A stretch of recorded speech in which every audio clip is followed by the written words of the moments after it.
వాక్యాన్ని వింటూ ఉన్నారు. ఈ సమయంలో దేవుని ఆత్మ మనతో ఏం మాట్లాడతాడనే ఆసక్తితో మనం కొద్ది నిమిషాలు దేవుని వాక్యాన్ని విందాము. పరిశుద్ధ గ్రంథంలో నుండి మనందరికీ బాగా సుపరిచితమైన వాక్య భాగం నిర్గమాకాండము 6వ అధ్యాయం. నిర్గమాకాండం 6వ అధ్యాయంలోంచి 9వ వచనాన్ని చదువుకొని దేవుని వాక్యాన్ని మనం ధ్యానం చేద్దాం. నిర్గమాకాండం 6వ అధ్యాయం 9వ వచనం. మోషే ఇశ్రాయేలీలతో అలాగూ చెప్పాను, అయితే వారు మనోవ్యాకులమును బట్టి కఠిన దాసత్వమును బట్టి మోషే మాట వినరైరి. మరొకసారి నేను చదువుతున్నాను. మోషే ఇశ్రాయేలీలతో అలాగూ చెప్పాను, అయితే వారు మనోవ్యాకులమును బట్టి కఠిన దాసత్వమును బట్టి మోషే మాట వినరైరి. ప్రార్థన చేద్దాం. ప్రేమగల మా తండ్రి, మీకు వందనాలు చెల్లిస్తున్నాం. నీ వాక్యం కొరకు మేమందరం నిరీక్షిస్తుంటుండగా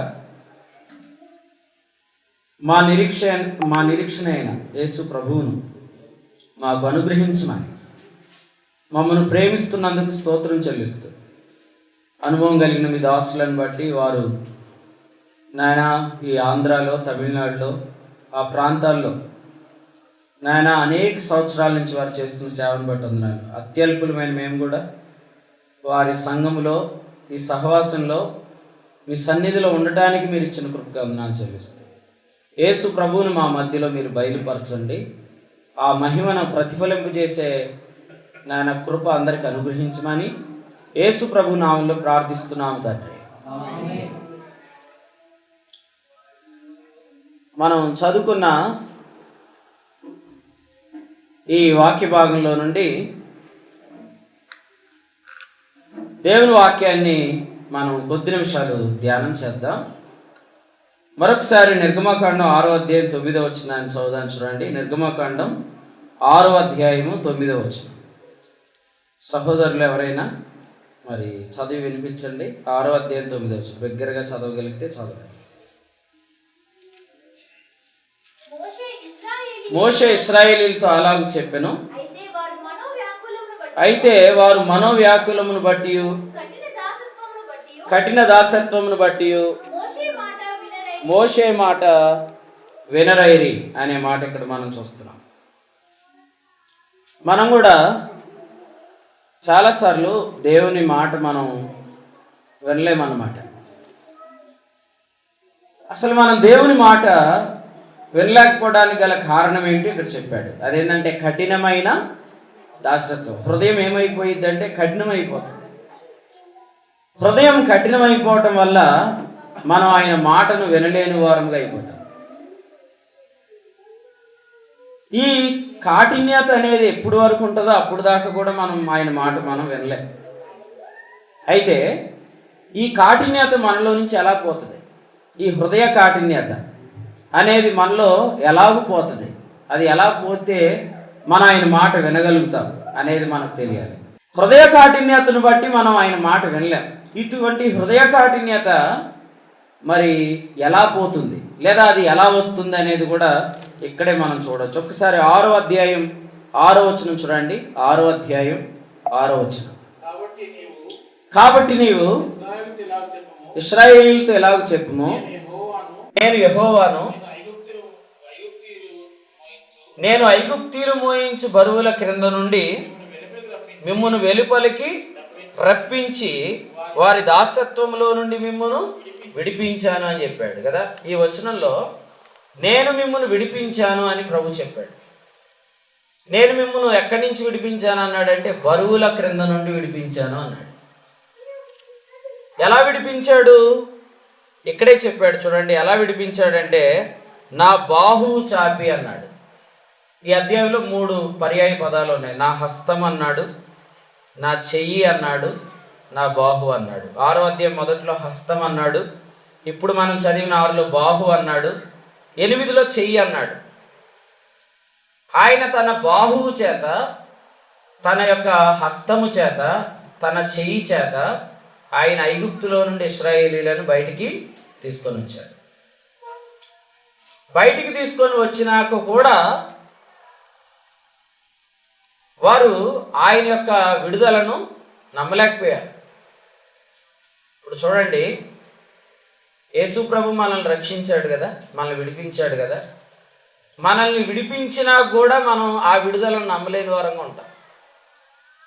ఒక చిన్న మాట చెప్తాను. ఒకసారి ఒక ప్రార్థనా కూడిక జరుగుతుంది. ఆ ప్రార్థనా కూడికలు అందరూ పేతురు కొరకు ప్రార్థన చేస్తున్నారు. మీకు తెలిసింది, అపోస్తుల కార్యాల గ్రంథంలో 12వ అధ్యాయంలో వారు పేతురు కొరకు ప్రార్థన చేస్తున్నారు. ఏ పేతురు కొరకు అయితే వారు ప్రార్థన చేస్తున్నారో ఆ పేతురు విడుదల పొందాడు, వచ్చాడు, తలుపు దగ్గర నిలబడ్డాడు, తడుతున్నాడు. మరి రోదేను చిన్నదెళ్ళి తలుపు దగ్గర ఉండి పేతురు వచ్చాడు అనగానే వాళ్ళు ఏమన్నారు? నువ్వు పిచ్చిదానివి అన్నారు.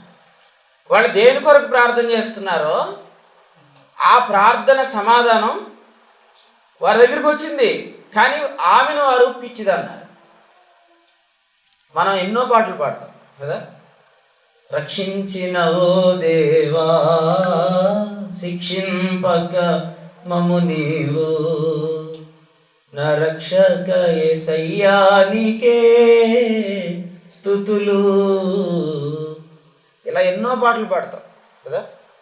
ఆయన రక్షించాడు అని పాడతాం. రక్షించాడు అని పాడుతున్నా మనకు రక్షణ నిశ్చయత అనేది ఉండదు. అంటే మనం రక్షించబడ్డాం, బయటకు వచ్చాం, విడుదల పొందాం, విమోచించబడ్డాం అనే నిశ్చయత మనకు ఉండదు. అలా ఉండకపోవడం ద్వారా మన హృదయం కఠినమైపోతుంది. ఆ కఠినత్వంలో ఉన్న వారితో ఆయన ఏం చెప్పాలనుకుంటాడో అది ఆయన చెప్పలేకపోతున్నాడు. ఒకసారి మీరు చూడండి, మరొకసారి గమనిద్దాం. నిర్గమకాండం 6వ అధ్యాయం 6వ వచనాన్ని మళ్ళీ ఒకసారి మనం చూద్దాం. కాబట్టి నీవు ఇశ్రాయేలుతో ఇలాగ చెప్పుము, నేనే యెహోవాను, నేను ఐగుప్తీయులు మోయించు బరువుల క్రింద నుండి మిమ్మల్ని వెలుపలికి రప్పించాను అంటున్నాడు కదండి. నేను మిమ్మల్ని వెలుపలికి రప్పించింది ఎవరి హస్తం అంటున్నాడు? నా హస్తం కదా. మరొక మాట మీరు గమనించాలి, ఈ అధ్యాయంలోనే యెహోవా అనే నామ పరిచయం జరిగింది. యెహోవా అనే నామం పరిచయం ఈ అధ్యాయంలోనే జరిగింది. నేనే యెహోవాను అన్నాడు కదా. ఆ యెహోవా అనే పేరులో మొదటి అక్షరం హెబ్రీలో యోద్. యోద్ అంటే హస్తము అని అర్థం. హెబ్రీలో మరి 10వ అక్షరం యోద్ అన్నమాట. మనకి ఎన్ని ఫింగర్స్ ఉంటాయి? టోటల్ ఫింగర్స్ హ్యాండ్కి 10 కదా. సో 10, యోద్ అంటే 10 అంటే హస్తం అని. ఇది ఎవరి హస్తము? యెహోవా అంటే యోద్ అంటే ఎవరి హస్తం అంటే నా హస్తం అన్నాడు. నా హస్తము, ఇంకా చెప్పాలంటే నా బలము, నా చెయ్యి. ఆయన బలము ఎంత గొప్పది. కానీ వారు బయటకు వచ్చి ఎంత దూరం ప్రయాణం చేసినా ఎప్పుడో ఫరో వస్తాడు, వెనక్కి తీసుకెళ్ళిపోతాడు. ఎప్పుడోకప్పుడు మనం మళ్ళీ ఫరోకు బానిసలమైపోతాం అనే యొక్క మనస్సాక్షితోటే, ఆ భావనతోటే వారు ప్రయాణం చేస్తున్నారు. అందుకని వారి హృదయము కఠినంగా ఉంది. దేవుడు వారికి ఏం చెప్పాలనుకుంటున్నాడు అది వారికి చెప్పలేకపోతున్నాడు. ఒకసారి మీరు ఇర్మియా గ్రంథంలో ఒక వాక్యం చదువుదాన్ని చూడండి. ఇర్మియా గ్రంథంలో నుండి ఒక వాక్యాన్ని చదువుకుందాం. 7వ అధ్యాయం 24వ వచనాన్ని చదువు. అయితే వారు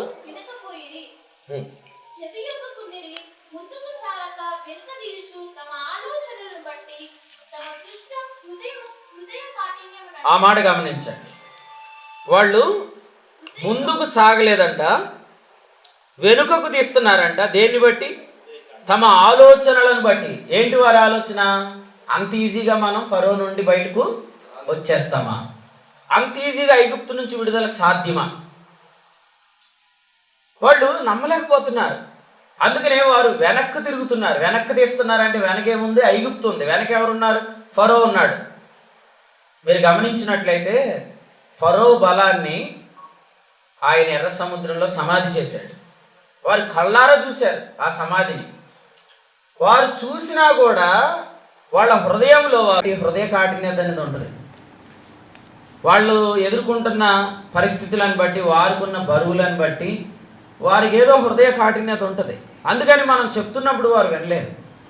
సేమ్ అలాగే ఇశ్రాయేలీలు కూడా వారు ముందుకు వెళ్తున్నారు, కానీ వారి హృదయంలో వారు ఐగుప్తు వైపు తిరిగి ఉన్నారు.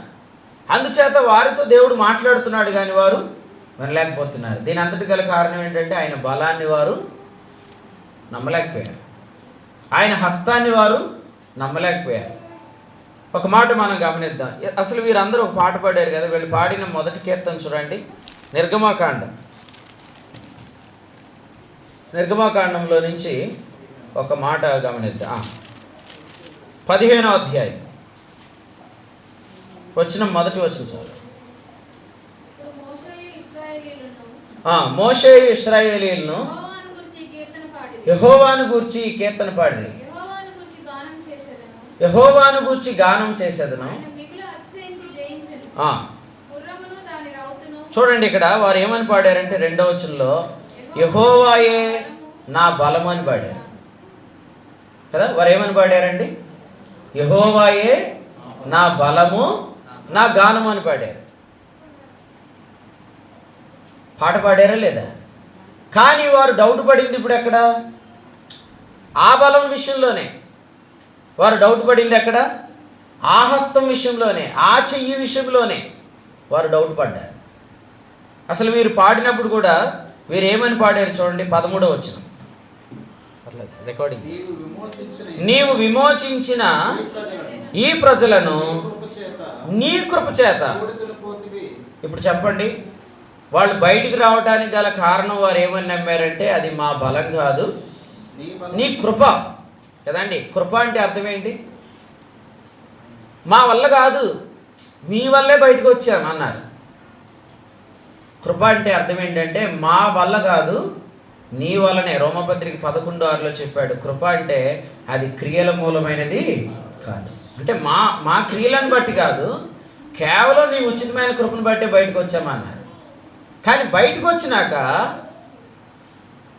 వారు ఆయన హస్తాన్ని, ఆయన బలాన్ని, ఆయన కృపను వారు అనుసరించలేకపోయారు, ఆ బలాన్ని నమ్మలేకపోయారు. ఎప్పుడైతే నమ్మలేకపోయారో వారి హృదయము కఠినమైపోయింది. అందుకని మనం కూడా ఒక విషయాన్ని గమనించాలి. మనం కూడా బయటకు వచ్చాం కదా. మీలో ఇక్కడ కూర్చున్న వారిలో ఎవరెవరైతే యేసు ప్రభుని రక్షకునిగా అంగీకరించారో, ఏ రోజు మనం యేసు ప్రభుని రక్షకునిగా అంగీకరించామో ఆ రోజే మనము బయటకు వచ్చాం, పాపములో నుండి బయటకు వచ్చాం. కానీ బయటకు వచ్చిన తర్వాత కూడా బయటకు వచ్చామనే నిశ్చయత మనం పోగొట్టుకుంటాం. మనము పాపములో లేము, క్రీస్తులో ఉన్నాము.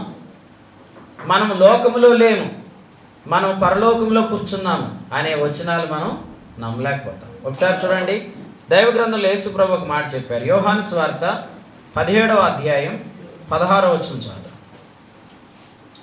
యోహాను సువార్త 17వ అధ్యాయం 16వ వచనం. నేను లోక సంబంధిని కానట్టు వారును లోక సంబంధులు కారు. చాలండి, ఒకసారి ఈ మాట గమనించండి అందరూ. ఇది ఎవరు చెప్పారు ఈ మాట? ప్రభువే చెప్పారు కదండి. ప్రభువే చెప్పారు. అందరూ వినండి, మీరు ఎక్కడే ఉన్నారు కానీ మీ చెవుండదు నాకు తెలిసి, ఎందుకంటే నేను చెప్తుంది అదే వాక్యం. వినండి జాగ్రత్తగా. యేసు ప్రభు ఏం చెప్పారు? నేను లోక సంబంధిని కాదన్నాను. మీరు చదవండి, చదివి చెప్పండి, కరెక్ట్గా చదివి చెప్పాలి.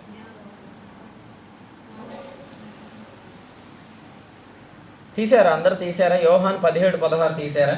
తీస్తే చదివి చెప్పండి. నేను లోక సంబంధిని కాదు అనలేదు ఆయన. నేను లోక సంబంధిని కానట్టు వారు లోక సంబంధులు కారు అన్నాడు. ఆయన లోక సంబంధి ఎందుకు కాదు అంటే, యోహాను సువార్త 8:23లో ప్రభు చెప్పారు, నేను పైనుండి వాడను, మీరు క్రిందివారు, మీరు ఈ లోక సంబంధులు, నేను ఈ లోక సంబంధుడను కానన్నాడు కదండి. ఇప్పుడు యేసుప్రభు ఈ లోక సంబంధి కాదంటే చాలా ఈజీగా చెప్పొచ్చు. ఎందుకు కాదంటే ఆయన ఈ లోకములో ప్రవేశించాడు, కానీ ఆయన ఈ లోకములో మరి ఆదాము మూలంగా వచ్చినవాడు కాడు. కొలస్సీ 1:17 ఆయన అన్నిటికంటే ముందుగా ఉన్నవాడు. ఆదామును కూడా ఆయనే సృజించాడు. హెబ్రీ 10:5లో ఈ లోకమందు ఆయన ప్రవేశించాడు. కానీ ఆయన ఈ లోకములో మరి ఉన్నప్పటికీ ఆయన ఈ లోకం మూలంగా పుట్టినవాడు కాదు. ఆయన శరీరం నీవు నాకు అమర్చావని తండ్రితో చెప్పాడు. ఆయన రక్తం అపోస్తల కార్యాలు 20:28లో అన్నాడు, దేవుడు తన స్వరక్తం ఇచ్చి సంపాదించాడు. అక్కడ ఫుట్ నోట్లో రాశాడు ప్రభువు రక్తం. ప్రభువు రక్తం దైవ రక్తమే. ఆయన శరీరం కూడా మరి అమర్చబడిన శరీరమే తప్ప అది లోకమూలంగా వచ్చిన శరీరం కాదు కదా. యేసు ప్రభు శరీరం పాప శరీరం అని బైబిల్లో ఎక్కడైనా ఉందా? ఉందండి? యేసు ప్రభు శరీరం పాప శరీరం అని ఉందా? లేదు కదా. రోమ 8:3లో పాప శరీరాకారంతో పంపి అని ఉంది, కానీ పాప శరీరం కాదు. ఆయన ఈ లోక సంబంధి కాడు. ఎందుకంటే ఆయన ఈ లోకంలోకి వచ్చాడు, కానీ ఆయన ఈ లోకం పుట్టక మునిపే ఉన్నవాడు. ఆయన ఉన్నవాడు. జాగ్రత్తగా వినండి. ఇప్పుడు ఆయన చెప్పిన స్టేట్మెంట్ ఏంటి? నేను ఈ లోక సంబంధిని కానట్టు వారును లోక వారంటే మనము విశ్వాసులు.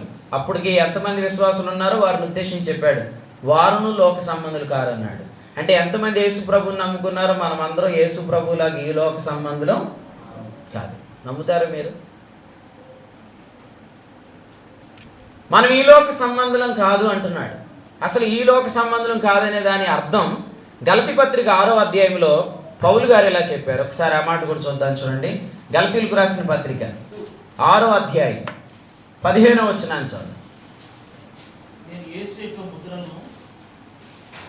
6:14 చదవండి. అయితే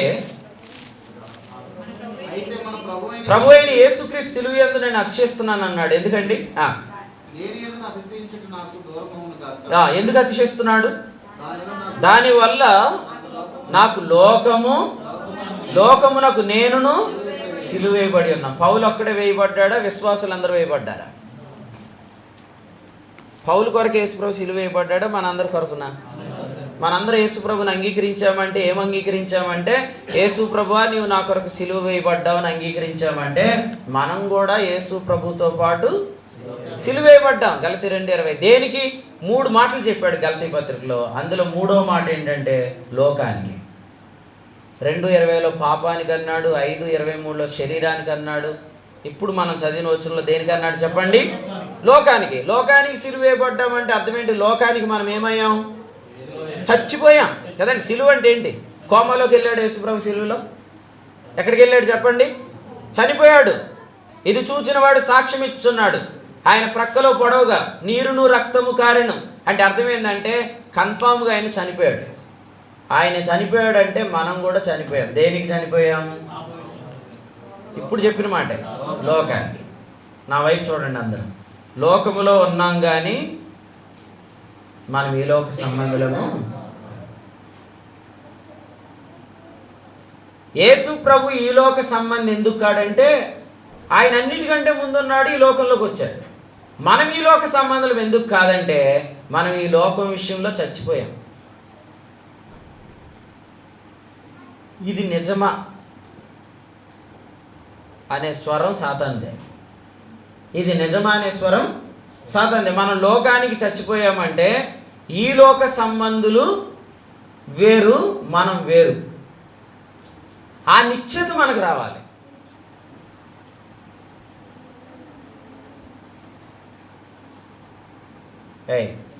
కూర్చో, ఇట్రా కూర్చో. ఆ నిశ్చయత మనకు రావాలి.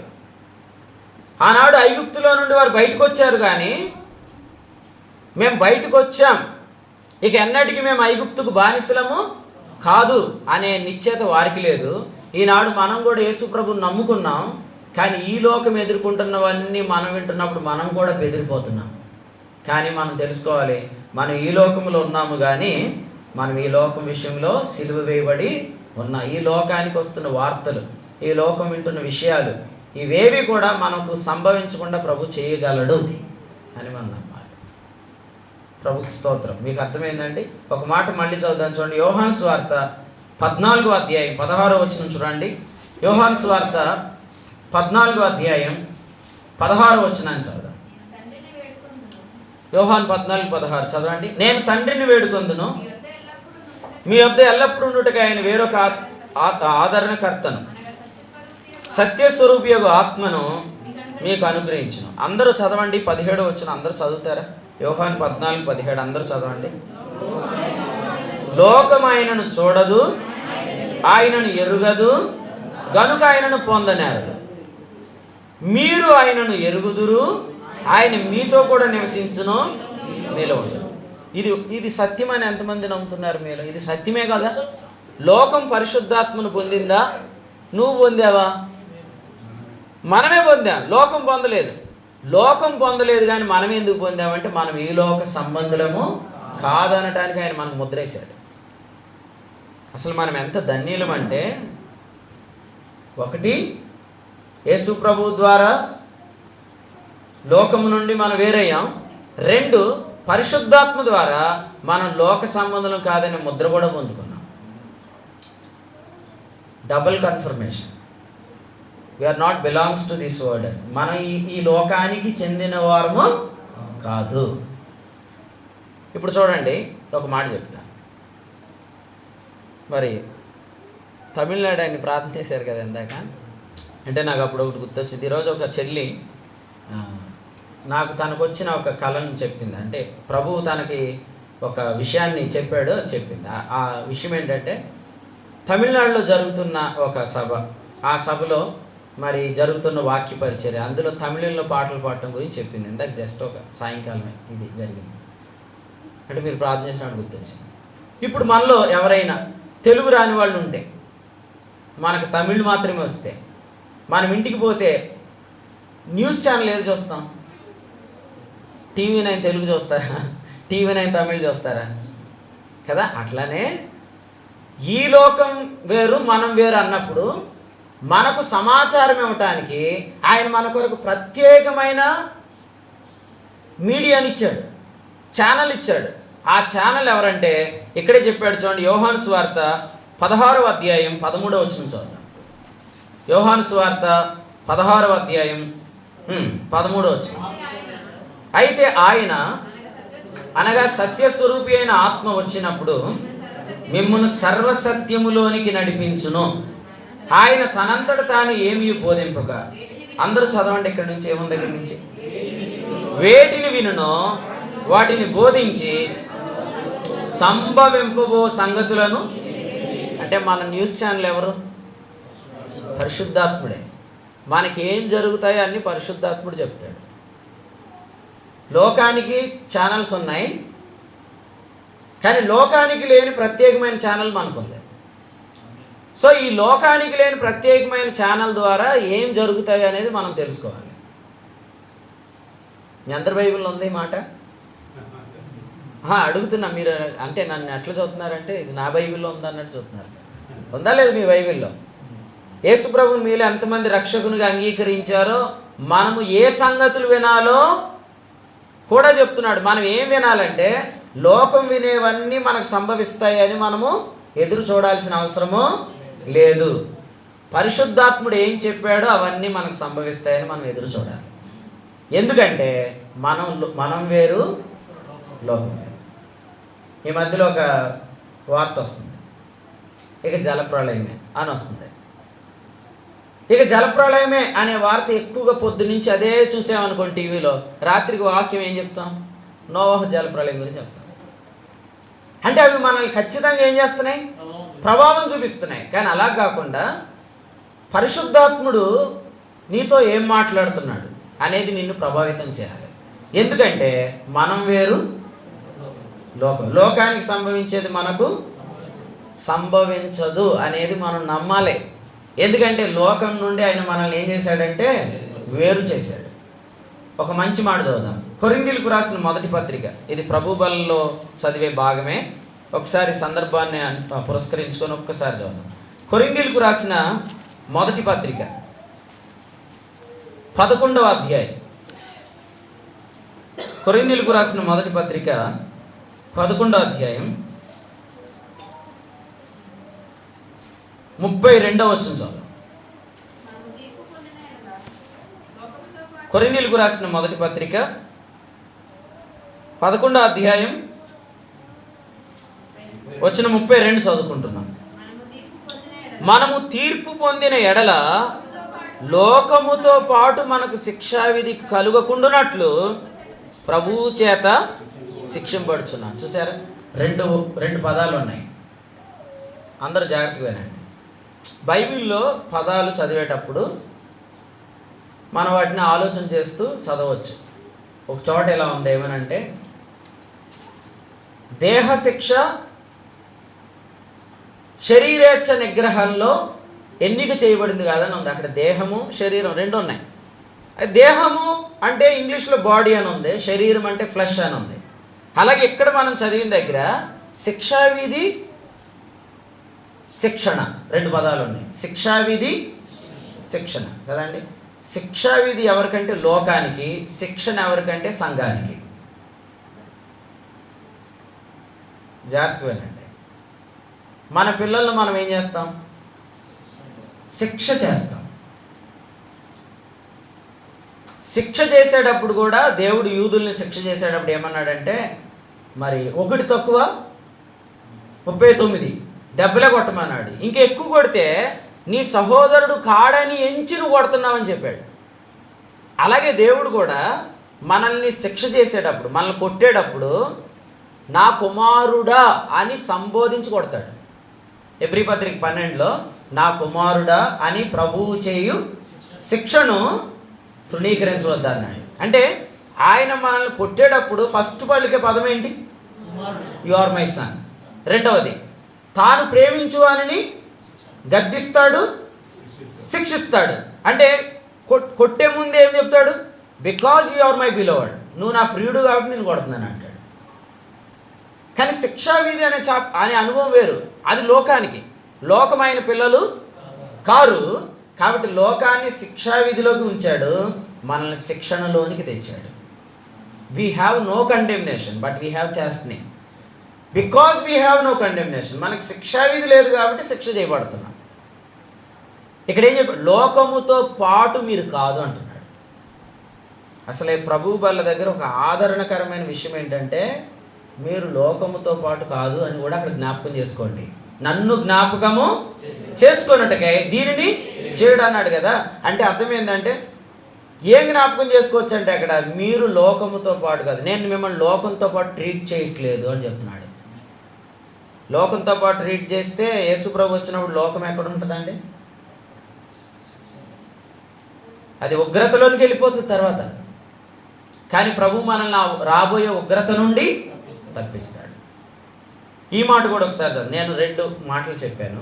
ఒకటి, పరిశుద్ధాత్ముడు లోకానికి ఇవ్వలేదు, మనకి ఇవ్వబడ్డాడు. రెండవది, ప్రభువు వల్ల మనం ఈ లోకంతో పాటు కాదు అని జ్ఞాపకం చేస్తుంది. మూడవది, యేసుప్రభు మరలా వచ్చినప్పుడు తెస్సలోనికే పత్రిక 1:10 ఒకసారి చదువుదాం. తెస్సలోనికేయులకు రాసిన మొదటి పత్రిక 1వ అధ్యాయం 10వ వచనం.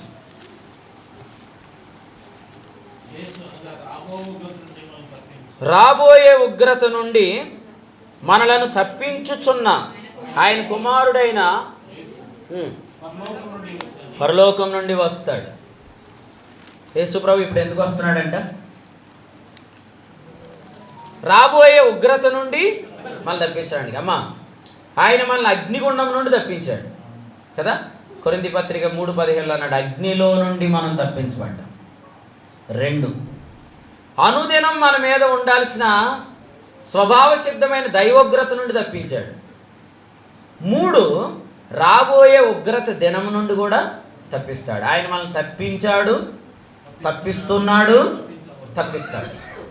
అగ్నిగుండం నుండి తప్పించాడు, అనుదినం మన మీద పడాల్సిన ఆయన ఉగ్రత నుండి మనం తప్పిస్తూ ఉన్నాడు. 3వదిగా ఆయన వచ్చే రోజున ఈ లోకం మీదకి రాబోయే ఉగ్రత నుండి కూడా మనల్ని తప్పిస్తాడు. అంటే అక్కడ కూడా ఏం చెప్తున్నాడు? మీరు లోకము కాదు. పౌలు గారు ఎంత బాగా వివరించాడు చూడండి. 5వ అధ్యాయం, ఇదే పత్రిక 5వ అధ్యాయం చూడండి. 5వ అధ్యాయం అందరూ చూడండి. 5వ అధ్యాయం వచ్చిన 4. 5వ అధ్యాయం వచ్చిన 4 చదవండి అందరూ. ఏమన్నాడు? సహోదరులారా. 3 చదవండి ఒకసారి. 3 చదవండి. అది సో లోకం వేరు, సహోదరులు వేరు. లోకంకి పాఠం వేరు, సహోదరులకు పాఠం వేరు. సహోదరులారా చదవండి, అందరూ చదవండి. 4 సహోదరులారా, ఆ దినము దొంగవలే మీ మీదికి వచ్చుటకు మీరు చీకట్లో ఉండవద్దు అంటలేదు, మీరు చీకట్లో ఉన్నవారు కారు. నెక్స్ట్ 5 మీరందరూ వెలుగు సంబంధులు. మరలా అదే పదం పట్టుకోండి. మీరందరూ పగటి సంబంధులు. మరలా అదే పదం పట్టుకోండి. మీరందరూ రాత్రి వారు కారు. మళ్ళీ చెప్పాడు, మీరందరూ చీకటి వారు. మీరు వేరు, లోకము వేరు. మరి చాలామంది ఈ పత్రికలో ఉన్నవారు ప్రభుదినం మన మీదకి వస్తుందేమో, దేవుని ఉగ్రత మన మీదకి వస్తుందేమో అనే ఒక కలవరంలోనికి వెళ్ళిపోయినప్పుడు అప్పుడు ఏం చెప్పాడంటే, ఆ దినం మన మీదకి రావటానికి మనం ఈ లోక సంబంధులము కాదు. మీరు చూసారా, జరిగిన దానిలో నువ్వు ఈ లోకం కాదని చెప్పాడు. ప్రస్తుతంలో కూడా నువ్వు ఈ లోకం కాదని చెప్తున్నాడు. భవిష్యత్తులో కూడా నీవు ఈ లోకము కాదు. అమ్మా ఒక మాట అడుగుతా, పరిశుద్ధాత్మ నువ్వే పొందావా, లోకం కూడా పొందిందా? మీరే పొందారు. యేసు ప్రభు వచ్చినప్పుడు లోకమంతా ఎత్తబడుతుందా, రక్షించబడిన వాళ్ళు ఎత్తబడతారా? మరి జరిగిన దానిలో, జరగబోయే దానిలో మన లోకంతో ఆయన ట్రీట్ చేయనప్పుడు ప్రస్తుతం జరిగే సంగతుల్లో లోకానికి జరిగే నాకు జరుగుతాయని మనం ఎందుకు ఆందోళన గురవ్వాలి? కాబట్టి మనకేం జరుగుతాయో మనం తెలుసుకోవాలి. అది తెలియపరచడానికి ఎవరున్నారు మనలో? పరిశుద్ధుడు. కానీ ఆయన చెప్తేనంట మనం వినలేని హృదయ కాఠిన్యత వచ్చేసిందంట. ఆత్మ ఇప్పుడు వచ్చిందే మాట్లాడడానికి. ఆయన అంటాడు ఇర్మియా గ్రంథంలో, విందురని నేను ఎవరితో మాట్లాడుదును, వారు వినుటకు మనస్సు లేనివారై ఉన్నారు, ఎందుకంటే వారు వాక్యమందు సంతోషం గలవారై లేరన్నాడు. ఎందుకు వినలేకపోతున్నామంటే మనకు కలిగిన విడుదలను మనము డౌట్ పడుతున్నాం. అంత ఈజీగా బయటకు వచ్చేస్తామా, అంత సులువుగా మళ్ళీ ఫరోకు దాసులం కాకుండా ఉంటామా అని మనం అనుకుంటాం. కానీ ఆయన మనలను నిత్యమైన విమోచనతో విమోచించాడు. అవునా కదా? యేసుప్రభు మనల్ని ఏమిచ్చుకున్నాడండి? పేతురు 1:19 అమూల్యమైన రక్తం. ఒకసారి ఈ మాట చెప్తాను సార్. అమూల్యమైన రక్తంతో నిన్ను కొన్నాడంటే మళ్ళీ ఎవరైనా నిన్ను తమ దాసులుగా చేసుకోవాలంటే ఎంత పే చేయాలి వాళ్ళు? అమూల్యమైన రక్తం కంటే ఇంకెక్కువ పే చేయాలి. ఎవరు చేయగలరు?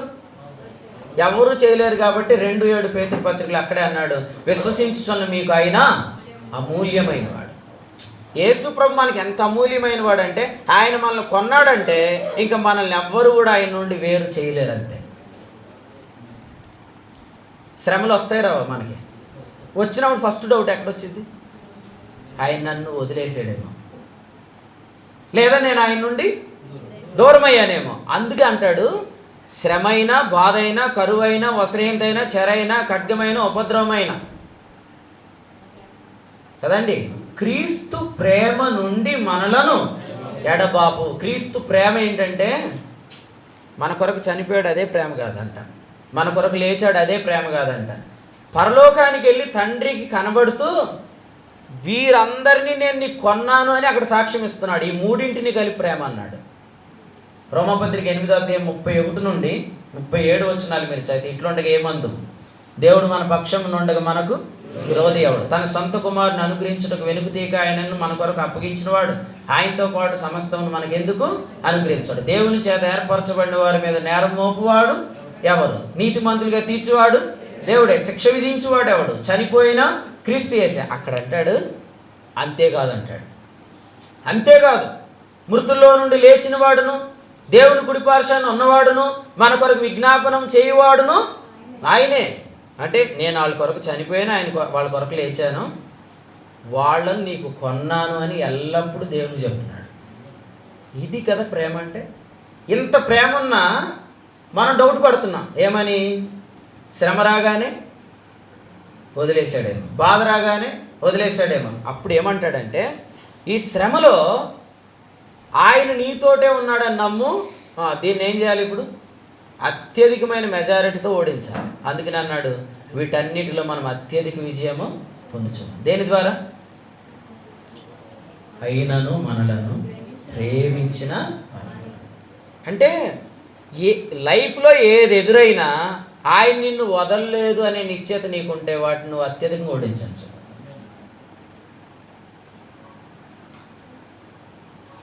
డౌట్ ఎంతమందికి వస్తుంది? సీనియర్స్కి వస్తుందా, జూనియర్స్కి వస్తుందా? అందరికీ వస్తుంది. వదిలేసాడేమో, నాతో లేడేమో అని ఒక డౌట్ వస్తుంది. ఈ డౌట్ రావడానికి గల కారణం ఏంటంటే మనం ఎక్కడ కాపురం ఉంటున్నాం అన్నాడంటే పెరకం సంగతితో రాస్తూ సాతాను సింహాసనం ఉన్న స్థలంలో కాపురం ఉంటున్నావు. వాడి పని ఏంటి? అసలు యేసు ప్రభుని అన్నాడండి, ఏమన్నాడు? నీవు దేవుని కుమారుడవు అన్నాడా? అయితే అన్నాడు.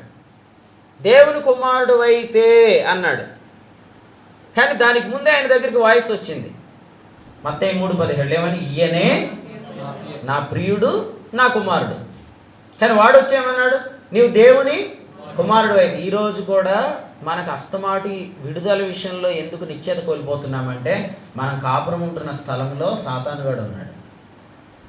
వాడు మనం విడిపించబడిన విషయంలో మనకు డౌట్ క్రియేట్ చేస్తాడు. ఎప్పుడైతే ఈ డౌట్ వస్తుందో ఇంకా మనము హృదయ కాఠిన్యత కలిగి ఉంటాం. దేవుని ఆత్మ చెప్పే విషయాలు మనం వినలేము, సంభవించే సంగతులు మనం తెలుసుకోలేము. లోకానికి ఏం జరుగుతున్నాయో అవే మనకు వస్తాయనే భయాలలో మనం బ్రతుకుతున్నాం కదండి. నేను ముగిస్తాను, ఒక చిన్న మాట చెప్తాను. నేనంటే యేసు ప్రభు దగ్గర ఒకడు అంటాడు, నువ్వు వెత్తని చోట కోయివాడు, చల్లని చోట ఏరుకొనువాడవైన కఠినుడు అంటాడు. యేసుప్రభు అంటారు, అసలు నేను కఠినుడు అని నీకు ఎవరు చెప్పారు అంటాడు. అంటే మనకి తెలియక మనం ఏమనుకుంటున్నామో అదే నిజం అనుకుంటున్నాం. కానీ వాస్తవం చెప్పాలంటే ఆయన మనలను చాలా ప్రత్యేకంగా చూస్తున్నాడు. ఆయన మనల్ని ప్రత్యేకంగా మనతో మాట్లాడుతున్నాడు. అది మనం వినగలిగిన చెవి మనకుంటే ఆయన మనతో ఏం జరగబోతాయని ఖచ్చితంగా తెలియపరుస్తాడు. వాటి ద్వారా మనము భవిష్యత్తును నిరీక్షించాలి. తీతు పత్రికలు ఈ మాట చెప్తున్నాడు చూడండి. 3వ అధ్యాయం 6వ వచనాన్ని ఒకసారి చూద్దాం. తీతుకు రాసిన పత్రిక 3వ అధ్యాయం 6వ వచనాన్ని చూద్దాం. మనమైన కృప వలన నీతిమంతులమని తీర్చబడి. దేన్ని గురించి నిరీక్షణ అంట కదండి. దాన్ని కొంచెం అర్థమయ్యే మాటలు చెప్పుకుందాం. బ్రతుకును గూర్చిన నిరీక్షణ, బ్రతుకుతామనే నిరీక్షణ, జీవమును గూర్చిన నిరీక్షణను బట్టి దానికి వారసులమవుటకై ఆ పరిశుద్ధాత్మను మన రక్షకుడైన యేసుక్రీస్తు ద్వారా ఆయన మన మీద సమృద్ధిగా కుమ్మరించాడు. అందరూ వినండి, ఈ వచనంలో ఏం చెప్పాడంటే పరిశుద్ధాత్మ ద్వారా మనం నిరీక్షణను పొందుకోవాలని చెప్పాడు. పరిశుద్ధాత్ముడు మనకు చెప్పే విషయాల ద్వారా మన నిరీక్షణ పొందుకోవాలని చెప్పాడు. ఆ నిరీక్షణ కలిగించే ఆత్మను మన మీద ఆయన ఎలా కుమ్మరించాడంటే సమృద్ధిగా. అంటే సమృద్ధిగా మనం ఆత్మ చెప్పే విషయాల ద్వారా నిరీక్షించాలి. అసలు ఆయన్నే చెప్పనట్లేగా మనం. మీకు ఒక మాట చెప్తా. పరిశుద్ధాత్మ అనే ఆయన ఈ వచనంలో ఎవరి ద్వారా వచ్చాడని ఉంది, మీరు చదివారు కదా. తీతు పత్రిక 3:6లో పరిశుద్ధాత్మ అనే దేవుడు ఎవరి ద్వారా వచ్చాడని ఉందండి? యేసుక్రీస్తు ద్వారా ఉందండి. ఉందా లేదా? యేసుక్రీస్తు ద్వారా ఉందా లేదా? నా వైపు చూడండి. యేసు ప్రభు జరిగించిన కార్యమే నువ్వు నమ్మట్లేదు. పరిశుద్ధాత్మ నీతో ఏం మాట్లాడతాడు? యేసు ప్రభు ఏం చేశాడు? విడిపించాడు. విడుదలలో మనకేముంది? డౌట్ ఉంది, నిశ్చయత లేదు. ఇప్పుడు యేసు ప్రభు జరిగించిన కార్యంలో మనకు నిశ్చయత లేనప్పుడు యేసు ప్రభు ద్వారా కుమ్మరించబడిన ఆత్మ మనతో ఏం మాట్లాడతాడు? ఆయన మనతో మాట్లాడకపోతే మనకు నిరీక్షణ ఎక్కడి నుంచి వస్తుంది? అసలు మనకు నిరీక్షణ లేకపోతే మనం ఎలాగూ బ్రతకగలుగుతాం కదా.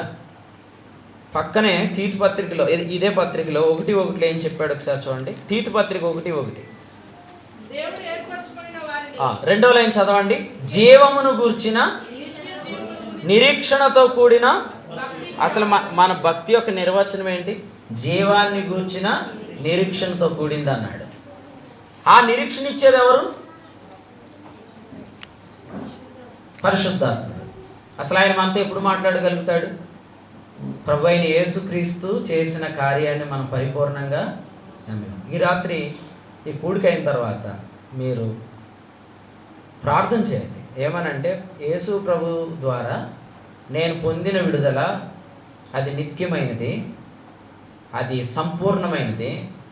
నేను ఇక అన్నిటికీ కూడా దేనికి దాసుడను కాలేను, ఎందుకంటే ఆయన అమూల్యమైన రక్తం చేత నన్ను విడిపించాడు అనే ఆ సత్యాన్ని మీరు హృదయపూర్వకంగా నమ్మండి. దేవుని ఆత్మ మనతో మాట్లాడటం అంటే ఏంటో మీరు చూస్తారు.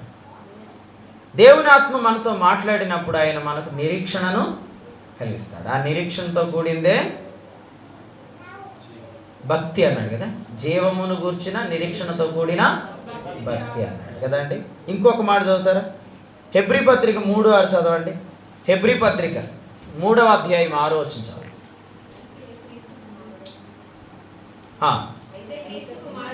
హెబ్రీ పత్రిక 3:6 చదవండి.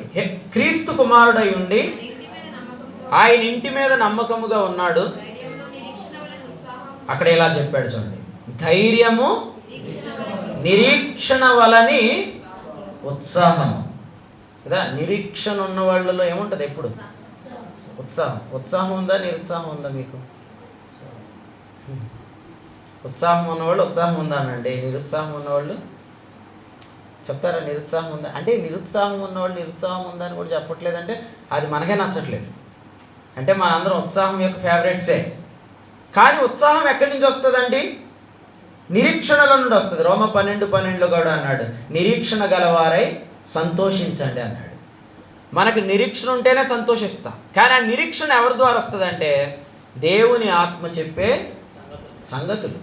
ఇప్పుడు ఇవి నేను చేయబోతున్నానని దేవుని ఆత్మ చెప్పాడు అనుకోండి, చాలా హోప్తో టుమారో కొరకు వెయిట్ చేస్తాం. రేపు లేదా ఎల్లుండి లేదా వచ్చే నెలలో దేవుని ఆత్మ చెప్పిన విషయాలైనా జరిగిస్తాడని వెయిట్ చేస్తాం. అసలు దేవుని ఆత్మ మనతో ఏమి చెప్పకపోతే మనం ఎలా నిరీక్షణ కలిగి ఉంటాం, ఎలా ఉత్సాహం కలిగి ఉంటాం కదండి.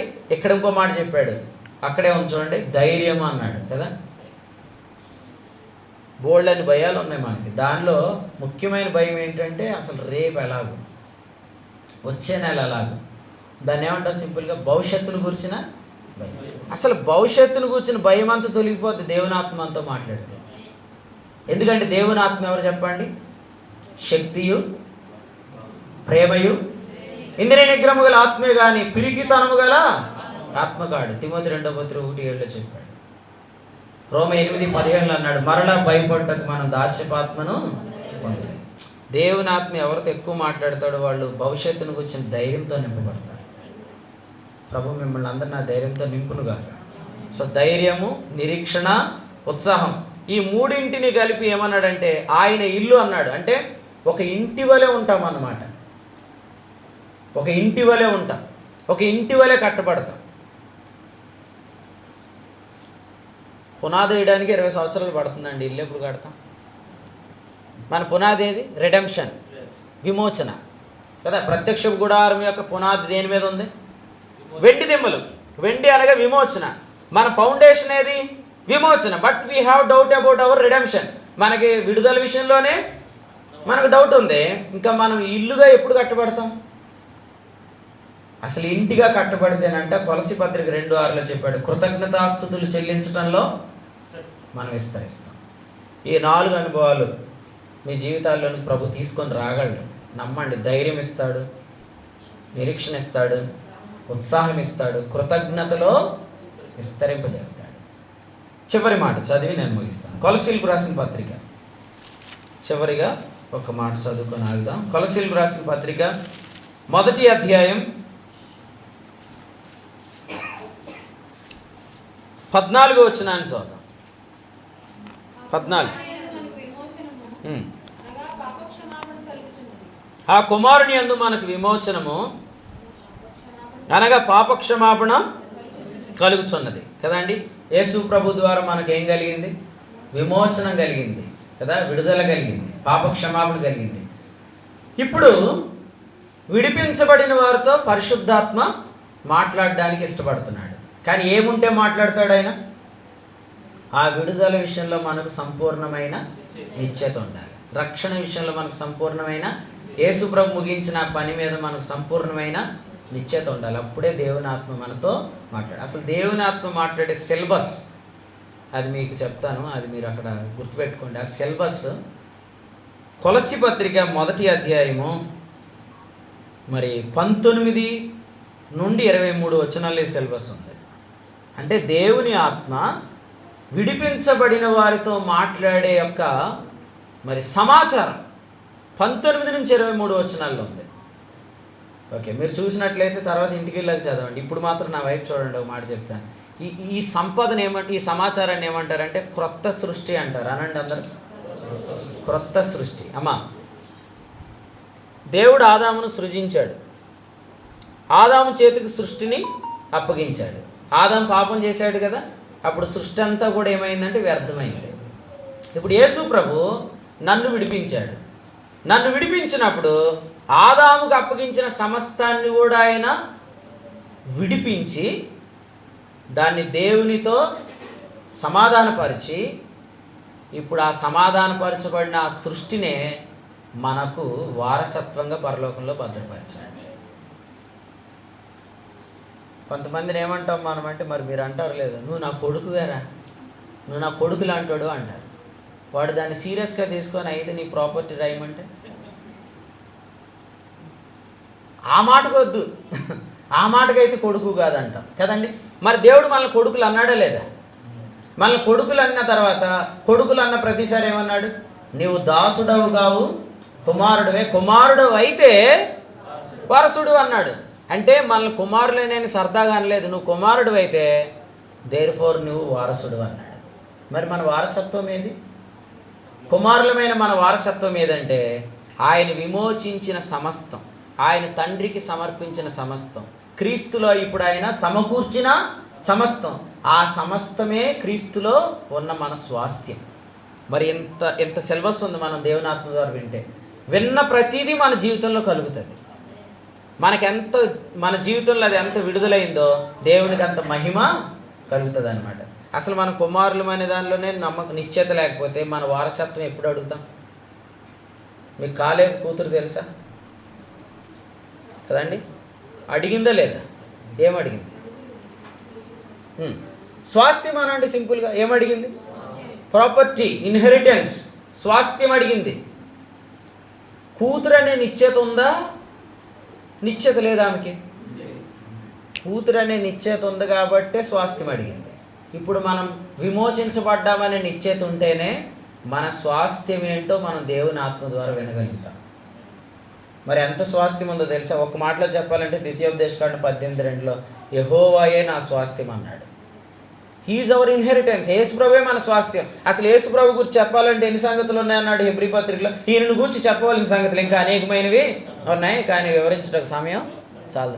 అసలు యేసు ప్రభువే నీ స్వాస్థ్యం, కానీ ఆయనను గురించి కూడా వినలేని చెవి నీకు ఎందుకు వచ్చిందంటే ఆయన ద్వారా కలిగిన రక్షణ నీవు పరిపూర్ణంగా నమ్మలేకపోతున్నావు. ఒకసారి మనం ఈ విషయాన్ని ఆలోచించేద్దాం. మరి బ్రతికినంతకాలం మనం వినాల్సిన సంగతులు వినకుండా ప్రభు దగ్గరికి వెళ్ళిపోతే మనం ఎన్ని పొందకుండా వెళ్ళిపోయామనేది రేపు తెలుస్తుంది. ఇంకొక అవకాశం ఉంటుంది అప్పుడు. సంతుష్టి సహితమైన దైవభక్తి గొప్ప లాభ సాధనం కదండి, తిమోతి 6:6. మరి ఆ లాభం ఏది? ఆ సంపద ఏది? ఆ స్వాస్థ్యం ఏది? దాని కొరకే ప్రభు మనల్ని విమోచించాడు. అక్షయమైన నిర్మలమైన వాడవారని స్వాస్థ్యము మనకు కలుగునట్లు ఆయన తన విశేష కనికరం చొప్పున మరలా మనం రక్షించిందే ఆ స్వాస్థ్యం వింటామని. కానీ మనం ఎంత బిజీ అయిపోయామంటే కఠినమైపోయింది మన హృదయం. అందుకనే మనం చెప్పే విషయాలు కూడా వినలేనంత రెస్ట్ లేని వారముగా ఉన్నాం. మరి ప్రభువే మనకు అటువంటి నెమ్మదిని కలిగించి ఈ దినాల్లో మీరు ఏం వినాలో, ఈ దినాల్లో మీరు ఏం తెలుసుకోవాలో అది మీతో ఆయన మాట్లాడినట్లుగా వినుటకు మీకు శక్తి కలుగునట్లుగా ప్రభు కనికరం చూపునుగాక. ప్రార్థన చేద్దాం. ప్రేమగల మా తండ్రి, మీకు వందనాలు. మీరు మమ్మల్ని విడిపించారు, మా చెవిని కూడా విడిపించారు. మా చెవి ఏం వినాలో దాని కొరకే మమ్మల్ని సిద్ధం చేశారు. అయితే హృదయం కఠినమైపోవటం వల్ల, జరిగిన కార్యం నమ్మలేకపోవటం వల్ల, జరగవలసిన సంగతులు చెప్తున్న ఆత్మ మాట వినలేక లోకానికి ఏది జరుగుతుందో అది మాకు కూడా జరుగుతుందనే ఆందోళనతో నిండిపోయిన మా ప్రియులు ఎవరైనా ఉంటే యేసు ప్రభు నామంలో వారికి కనికరం కలుగునుగాక. మరి ప్రభువా, మేము వినవలసిన వాటిని వినలేని చెవులు లేకుండా కృప చూపండి. మేము వినాల్సిన విషయాలు చాలా ఉన్నాయి. ఎఫెసీ 4:20 ప్రకారం మేము యేసును గురించి వినాలి. ఆ యేసు ప్రభు ఎంతో సంపదై ఉన్నాడు. ఆ సంపదను మేము వినకుండా నాయన మాకు జరుగుతున్న ప్రతి ఆటంకమును యేసు ప్రభు నామంలో అగ్నితో కాల్చివేయండి. మాతో మాట్లాడాల్సిన రాజ్య విషయాల కొరకే మలుకొను దాసుని చెవి మీరు బాగుపరిచినట్లుగా రాజ్య సువార్తను, రాజ్య సంగతులను, రాజ్య మర్మములను వినే చెవి ఇక్కడ ఉన్న మా అందరికీ బాగుపరచబడును గాక. యేసు ప్రభు నామములో సంగతులు ఇచ్చినందుకు స్తుతిస్తూ ఇక్కడ ఉన్న సంఘాన్ని, మీ దాసులను, వారు చేస్తున్న పరిచర్యను, వారి ద్వారా నిర్మించబడుతున్న వారందరినీ నీ కృపలో బలపరచమని యేసు ప్రభు పేరిట వేడుకుంటున్నాము తండ్రి. అందరికీ వందనాలండి. ప్రభు మిమ్మల్ని అందరికీ దీవించును గాక. ఈ అవకాశం ఇచ్చిన దేవుని సేవకులు కూడా